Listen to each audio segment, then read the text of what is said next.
Good afternoon, everyone. My name is Abril Johnson, and I am going to do my presentation on the Freedom House organization and their group. Just a little background on Freedom House before we get started. Freedom House is located in Roxborough, North Carolina. It is a mental health and substance abuse clinic. Freedom House also serves surrounding areas such as Timberlake and Rougemont. Freedom House is located in what most people know as Person County. The reason the evaluations are being done at Freedom House and on their groups is because the managed care organization that Freedom House operates under, which is Cardinal, is now requiring that the majority of their clients transition from individual therapy to group therapy. This is a really big deal for many of the clients because a lot of the clients don't like sharing their personal information in the group setting. So with that being said, the therapists are now trying to reduce the anxiety that many clients have with transitioning to group therapy because eventually all of the clients that have been with Freedom House for a while will have to go to group therapy. This can go several ways. Many of the clients can become accepting of the fact that they have to go to group therapy, or they can stop coming to Freedom House altogether. And we don't want to stop coming to Freedom House, which is why we're doing the evaluations to discover what we can do to increase the group attendance and reduce some of that anxiety. The two groups that we'll be focusing on during the evaluations are the coping skills group and the post-traumatic growth group. The post-traumatic and the coping skills group, the goal of those groups are to reduce anxiety and depression and to teach coping skills to deal with the daily triggers that many people have in life, like, financial problems, kids, work. It's where the coping skills group is for to teach people how to deal with those stressors. Also, we do not have any prior information to go off of. Freedom House hasn't had any previous evaluations done that we can compare data to. So everything that you're seeing today is brand new information. And most of it is draft as a potential of what could be used if a full assessment or evaluation were to be done. Stakeholders. First, you would need to know what stakeholders are and who they are. Stakeholders can be defined as individuals who are affected by the program and its results. So with that being said, the stakeholders of Freedom House are Cardinal Innovation or Cardinal Health Insurance, which is the MOC that Freedom House falls under, the director of Freedom House, the group facilitators, and the group participants. The group participants can provide insight on the things that can be done differently and provide the perspective of what it is to be a group member. So a group facilitator wouldn't know what it's like to be a group member, so it's important to have group participants involved in the evaluation to inform us of things that can be done different and also things that they like that we should keep going forward. The group facilitator is a stakeholder because they are the ones that are leading the group. They are the ones that are spending the most time preparing for a group. And with that being said, it's important for them to be involved because if changes need to be made on how groups are being led, what participants like and what they don't like, the group leaders need to know that. So that is why there's a part of the stakeholders list. And also the director of Freedom House, she is responsible for making sure that all of the group facilitators are meeting Cardinal's requirements. So she also needs to know if any changes are being made by Cardinal and any changes that the group facilitators would like to implement. She is the advocate for the group facilitators at this point. She knows what Freedom House is capable of, the population that they serve. Cardinal is a very big network, and they deal with a lot of organizations and a lot of companies, and they don't know the population like the facilitators and the director do. So the director is advocating on behalf of the facilitators if something is being done or being implemented that Freedom House knows they will not be able to implement as effective as if they were in other big cities like Charlotte and Raleigh. So the director of Freedom House is a very important part of the stakeholders list. When doing evaluations, there are several things that need to be kept in mind when, especially with organizations as small as Freedom House, you have to think about the strengths, the culture, the resources that Freedom House has and what they don't have, an agreement, and the multi-level system of how everything is affecting as one big whole. SCREAM is also the acronym that you see at the top. It also stands for the things listed below. One of the biggest strengths that Freedom House has is that it uses person-centered therapy, which focuses on the strengths of the client. And person-centered therapy just means that when you're you're using the strengths of the client to help them get through their problems versus focusing on the negative things. You are using empowerment to get the client through their situation. And when doing with these evaluations, Freedom House lacks a lot of diversity, so it's very important, as far as culture-wise, to have a diverse team of evaluators. Most of the facilitators are of the Caucasian race, and most of the population in Freedom House consists of African Americans, so it would be very beneficial to have evaluators of that ethnicity to provide insight on cultural things that the facilitators may not be aware of, and to eliminate any bias that may be presented because of the lack of diversity and not knowing knowing everything that goes into the culture of African Americans or Hispanics. And also, one of the resources that will be used for the evaluations are assessments. The different types of assessments that Freedom House uses is the ACE scale, which is used to provide insight on trauma. The PHQ-9 scale is used to score depression, and the SASE is used for substance abuse. Another resource that Freedom House lacks is a lot of funding. It's a very rural area, and there's not a lot of funding coming in. So there will have to be grants involved to get the evaluation going.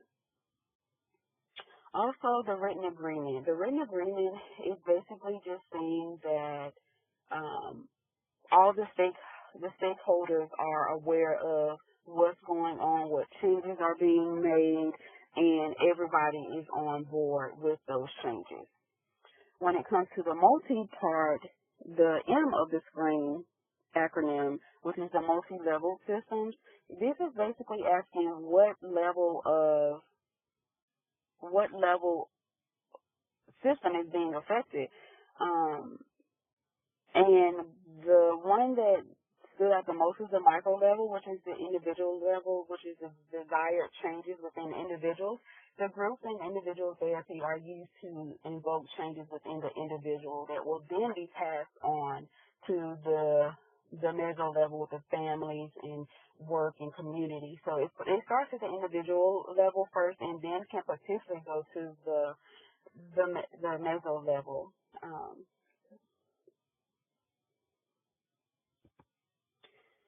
The next component of the evaluation in the logic model is the logic model. The logic model is basically just an outline of the resources and how they are connected to different outputs and activities in the long run.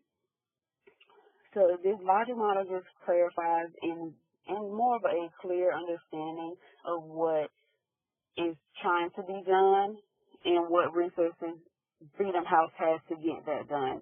So on the left-hand side, you see inputs and activities. Starting from the left to the right, you see the inputs, activities, outputs, short or mid-term outcomes, and then long-term outcomes.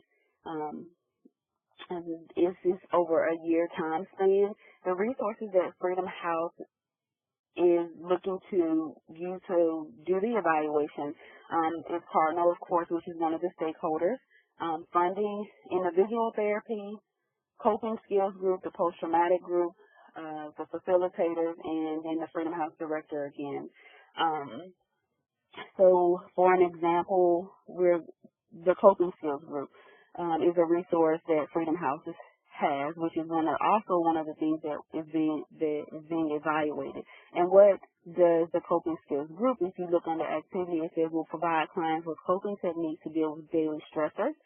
And then if you move to the outputs, is like a chain. It's all connected.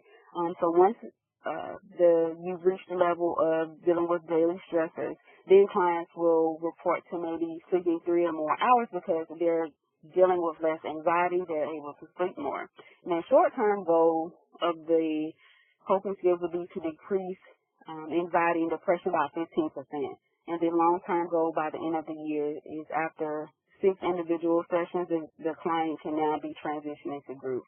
So it's all connected. One leads to the next. And in order to get to the end long-term goals, you have to do everything before that. So that's basically what the larger model is a step of chain of command of what needs to be done first and what are the outcomes of the activities and outputs. Next is the evaluation questions. And in order to do any evaluation, you want to know what's the purpose of the evaluation? What am I asking of the evaluation to discover? And the questions that this evaluation is trying to get to the root of is what are the barriers or concerns clients have with groups?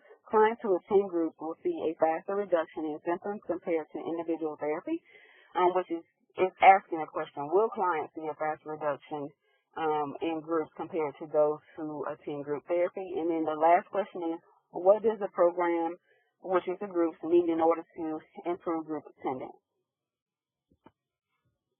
So in order to answer these questions first, you have to determine what type of question it is. Is it qualitative? Is it a qualitative question, a quantitative question, exploratory, descriptive, or an explanatory question? And qualitative basically means that the question is using more of the new alphabetic approach, like surveys or interviews where you have to answer questions in words. It's not numbers, which is what qualitative is more of a numbers approach to the research design. Exploratory questions are building theory questions that are answered through qualitative approach. So these type of questions use words to answer the question. They're usually in open-ended, and much of what is being asked is not known. So the question that you're asking, there's not a lot of information on that question. Again, that is an exploratory question. And explanatory questions are testing theory questions. They are testing the theory. They are answered through qualitative data approach, and most of the time are closed-ended, and they are evidence-based. These types of questions allow the evaluator to determine if the program achieves the desired outcome. And then lastly, the descriptive. It can be building theory or testing theory questions. It can be answered through qualitative or quantitative data collection. These types of questions usually address attitudes, behaviors, and knowledge that clients in the community have about a certain topic. So if you go back to the evaluation questions, the first question would be more of an exploratory question. The second question will be more of an explanatory question. And then the third question, again, will be more of an exploratory question.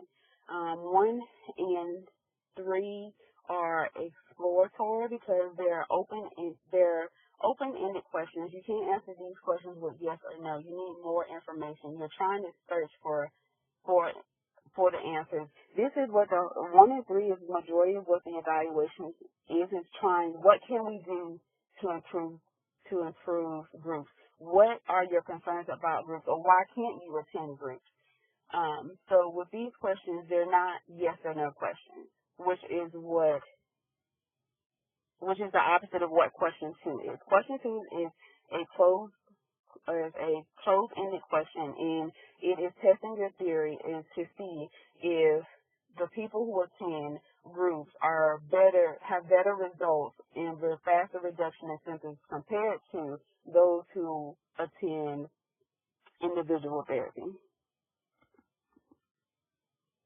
So the data collection method, what will we use? Basically what data collection method is, what are we using to answer the evaluation questions?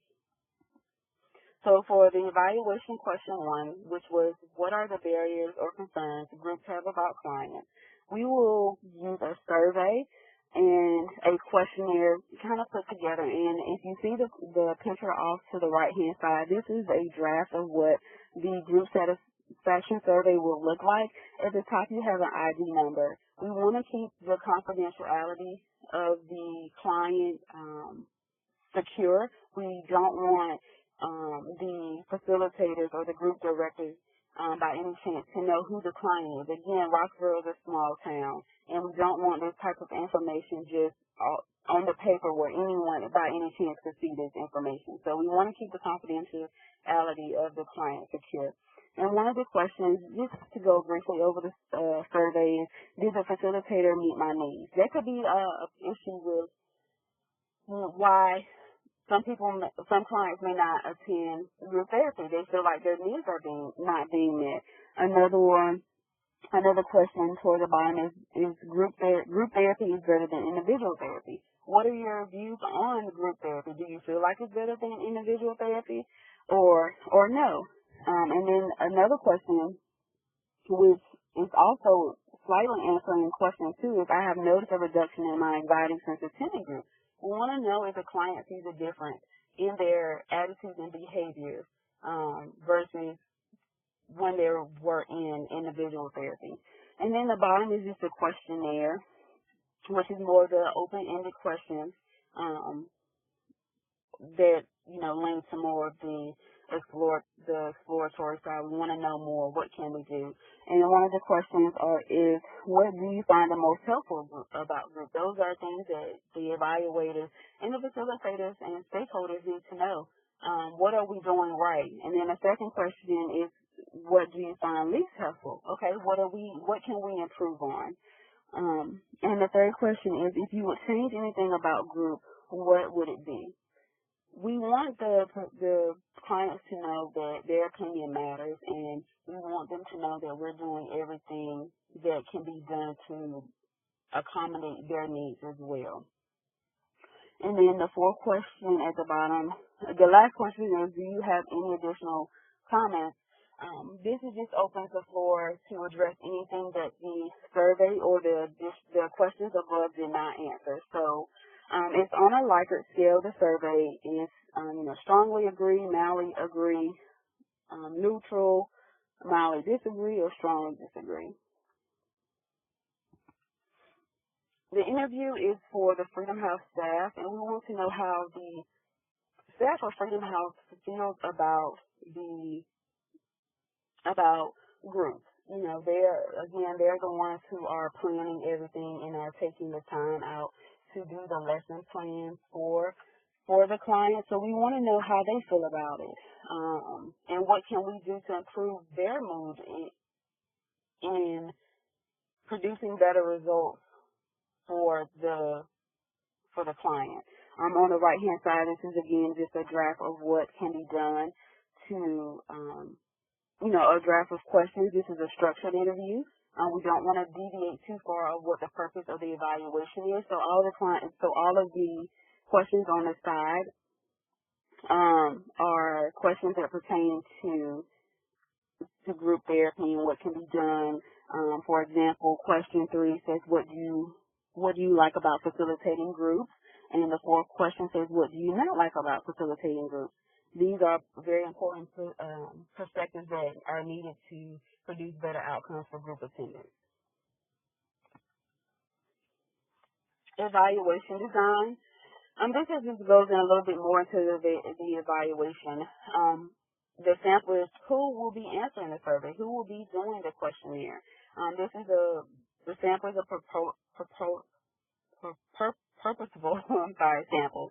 And basically that is that the clients are not random. They are selected due to a certain criteria that is needed to be met in order to do the sample. And one of the criteria is that they have to attend Freedom House. You don't want individuals who don't attend Freedom House to do the survey.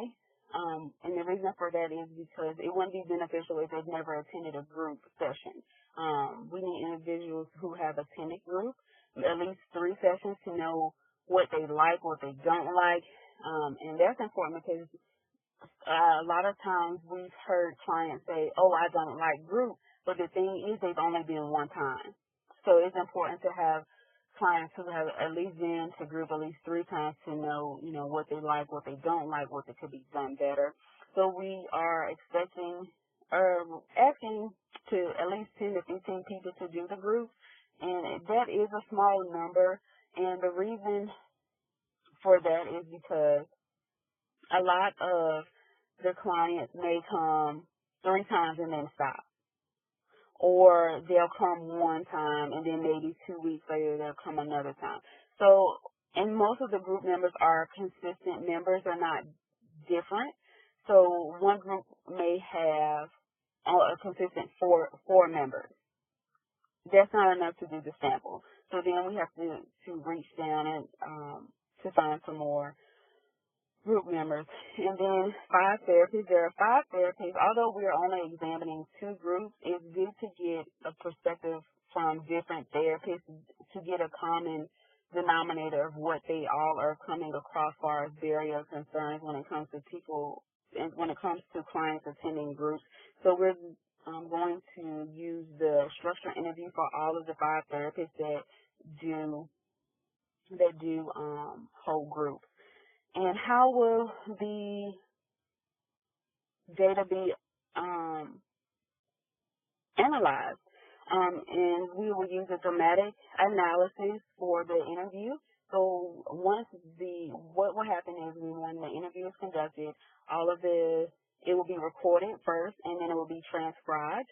And once it's transcribed, it will be coded by color to recognize common things that are often coming up. So one color could be transportation. And then if you have another interviewer, therapist say, another common denominator will be they don't have transportation. So you will mark both of those in green, which will signify that a common denominator and why clients are not attending group is due to transportation. The surveys will be done in what is called SPSS. It's a database that can do, the median, the median, mean, the mode, all of that good stuff, and it can do the t-test as well. So in order to determine what type of test will be done in SPS, this is the graph that will be used. So depending on how many variables that we're dealing with will determine what type of t-test.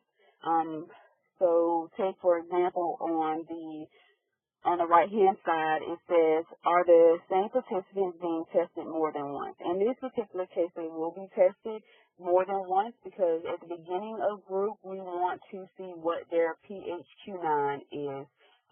For question 2, which is, are individuals doing better in group therapy than individual therapy? So you need to have a beginning baseline and to start off with. So the same group is being tested more than once. So the answer is yes. How many groups are we dealing with? It's 2 groups because we're dealing with a control. Well, it's more than 2 groups. We're dealing with the coping skills group. We're dealing with the post-traumatic growth group, and then we're dealing with the control group, which are the individuals that are doing are doing individual therapy. So in order to measure that information and compare the relationship between the two, to examine the difference between the groups, we will use the analysis of a variance to figure out the difference between the groups. So that's just an example of how we will use this table to determine what type of test will be run to do this. An interpretation, who will interpret the data that has been collected, which will be the evaluators. There will be a team of 6 evaluators. You want to have at least more than 4 and a diverse group of evaluators, because what may mean one thing to one culture can be meaning a different thing in another culture. So if something like that comes up, you want to be able to catch it and clarify the question before testing the data, because you don't want false data. And the dissemination of the data, how would this information be shared with the stakeholders? How will we present this evaluation to them? And that basically will be through a portfolio. So all of the data will be collected, all the t-tests, all of the surveys. That information will be in a portfolio for them to use again. So that information will, if they decide to do another evaluation, let's say another year, they now have the information that they can compare it to, because at first they didn't have that information. Now that they do, you want to keep everything all together so that if the next event, another evaluation is done, you have the prior information together. And then when it comes to the stakeholders, we will have a representative from Cardinal, again, the director and the Freedom House staff, and this data will be presented to the staff and all of the stakeholders to let them know what was found. And in the event that group therapy is not as effective as individual therapy, Cardinal needs to know that, because we don't want clients with mental health issues not receiving the services that they need due to the fact that they have to go to group therapy, and that's not what the data is showing to be most effective. So it's important for all of the stakeholders to be there and the data be presented non-biased by an evaluator outside of Freedom House to present this information. And finally, the last component of the evaluation is the budget. This is just a draft of what the budget consists of, and the total that came up to be was around $8,500, just a sum. The evaluation planning, this is where Freedom House staff will meet outside of their business hours to discuss what the common problems are found within groups. And then the evaluators will also sit in with the evaluation planning period just to document everything that's being said. And all the documentation will be listed in a book. It could to show the book is also to be a code book, and that just states everything that happens, why we did a certain test, why we operated in a manner that we did, based off the documentation that is in that book. The stakeholder engagement, this is where we'll have the program manager, which is the director of Freedom House, the program staff, which is the facilitators, then the evaluators there, and a representative of Cardinal there to formulate an agreement of what this evaluation should be of, which was presented prior and should consist of, because we want everybody to be on the same terms and agree on what should be done. And then the data collection is the program manager, the interview that will be taking place. The program staff split between is 5 members, 3 hours to do the interview. It can vary depending on, again, this is open-ended, so the time does vary. We set aside 1 to 3 hours per staff member. And then the evaluators, just to document, to transcribe, and to get all of that information down. And then the data analysis is where all the surveys and then the interviews will be coded in the certain colors, so that's going to take time. And then the report presentation, There's a lot of information to get together, so we want to make sure that we have an ample amount of time to do that. And then the follow-up thing is at the end of the year to sit down with everyone again to see the progress that has been made from the beginning as well. And at the top, you will see that the program manager makes $35, is allotted $35 per hour. So for the evaluation meeting, that will be the 35 times 4 to get the total, and then you will add all of that, the first row up, to get the amount. And then the evaluation timeline is the end of what is projected to be the timeline. For the first block, we have the evaluation plan meeting, which is where the Freedom House group will sit down to meet and to discuss everything. We set aside a month just in case, we have the first initial meeting, and then just in case something comes back up and it needs to be reevaluated and reassessed, that all of that information is correct at the time the stakeholders meeting comes to place. The stakeholders engagement will be February the 1st through March the 1st. There's just enough time to see, if Cardinal decides to change some things, if Cardinal is not agreeing with some of the things that the facilitators are saying, and they need to go back to get higher opinion. That may take time. And then the interviews are just between the staff. We've set aside a month just in case. Schedule-wise, trying to get the interviews done. We want to make sure that they're not rushed. And the surveys, again, because Freedom House is so small of an area, we want to make sure that we have enough participants and different participants to get the sample size. So we set aside a month for that, for the surveys. And then the data analysis is what we're analyzing everything, the transcribing, putting everything in SPSS. We set aside a month for that because that's a lot of information and we want to make sure that it's correct. The presentation, we set aside a month to get all of that information up and into a portfolio that is understandable, so that once we leave, that the program director understands it, that the facilitators understand it. So we want to make sure that we have it to a level that everyone can understand. And then the follow-up. So after the presentation, that will be the last time, and then we'll come back at the end of November to check the results to see if there's been any progress.